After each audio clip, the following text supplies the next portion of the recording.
Russ, what's your silver? My silver is keeping it in the NBA. A lot of rookies playing really good basketball so far. We talked about a few.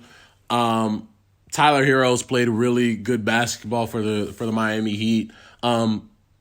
Kobe White for the Chicago Bulls played really good basketball. Rui Hashimura for the Wizards. Eric Pascal, who nobody knew before the season started with the Warriors, but with all those injuries they had, he's really got a chance to step up and show what he can do at the power forward position. But I think the guy we kind of knew would take over the league and really fit in with his style is Ja Morant. Ja Morant, He's played yeah. electric basketball, averaging 18, 3, and 6 assists on the season.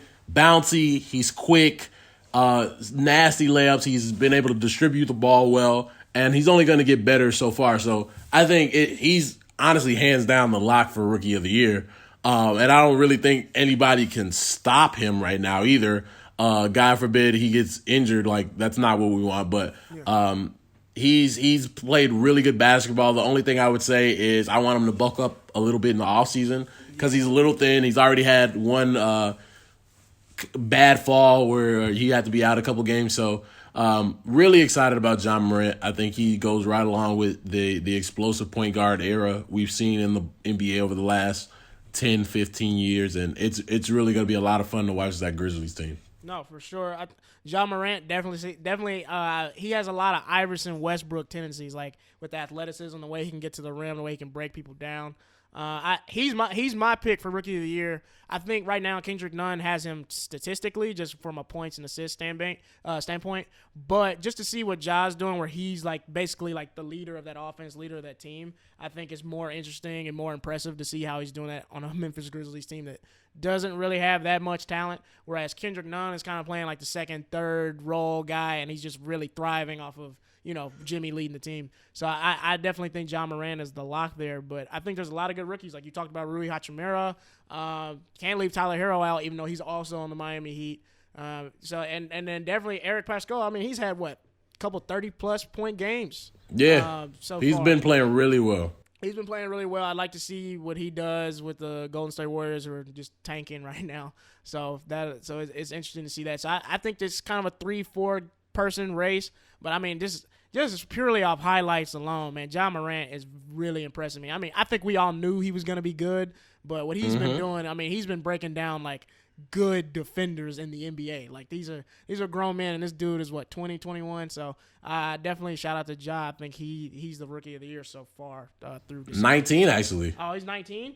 Yeah, and then here's one of the things. Actually, he might have been a sophomore. He might be 20. I have to check that. But I think the one thing with Ja, and Niles, we talked about this before the draft. I actually, if I was a team, we talked about like wanting to have the number 2 pick and not number 1. Because you could be a team that already had a power forward and already had a small forward and wouldn't want to draft Zion. Yeah. And then you could get Ja to be your point. Right. And as we've seen, obviously nobody wanted Zion to get hurt, but that's happened. Hasn't even played yet. He's probably not even going to play till after the new year, which is pretty disappointing for the New Orleans Pelicans, who had all this hype around him. But Ja's really just taking over that role as the general with the Grizzlies, and they have a young team with Jaren Jackson Jr. So that's going to be a duo we can watch for the next 10 years. For sure. Well, I think clearly Kendrick Nunn statistically is the leader of the pack.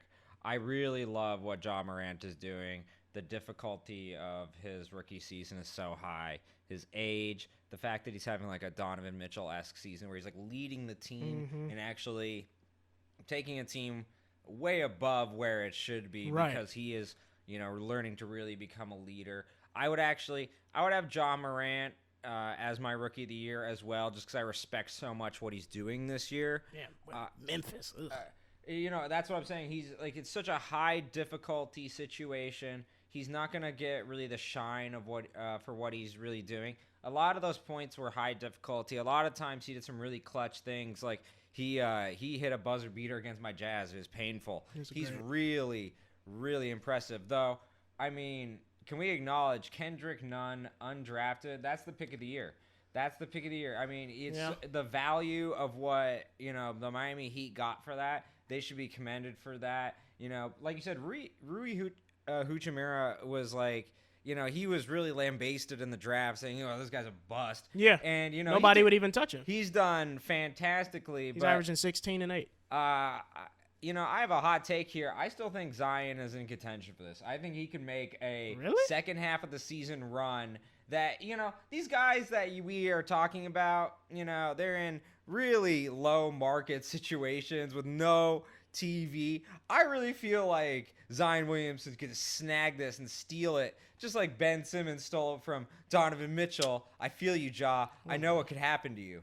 What stat line would Zion have to put up for the second half of the season to do that? He'd have to average 23 points a game to even make it close. And I don't think anybody's going to vote for him off of 40 games unless he puts out some historic type He'd of have to come out crazy, averaging like second half. You know what I'm saying? So and to be perfectly honest with you, I don't even know if Zion's going to come back and be the same right off the bat. Like, he's going to have to come back, get in basketball shape. Then they're going to play him like 15 minutes a game to start, not the full shot that he'd probably be playing.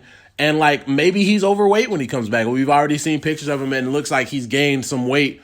That was already a concern coming in. So I don't think it's going to be as easy as just Zion coming back and dominating.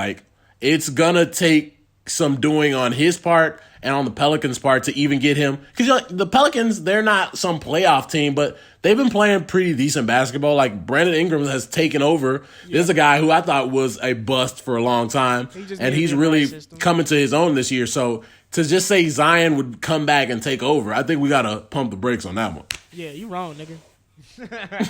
No, I just think, you look at that team right now, and it's just – they got to be salivating at the potential of what Zion could really do. With Brandon Ingram emerging, I don't know. I think Zion could come in there and do some pretty efficient work. Because another rookie on the Pelicans that's really surprised me, Jackson Hayes, the center, he's good. I like what he's been able to do. It's a good team. They're good. I think they're 2-3 years away. I think they could do something. Oh, for sure. But I'm just saying, I think that there could be some stats accrued by Mr. Williamson. I really think it could be a very fun, interesting discussion later on in the season.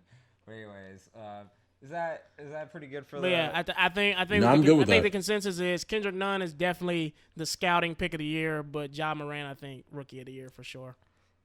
Yeah. Whatever scout said take Kendrick Nunn undrafted, that dude needs a raise.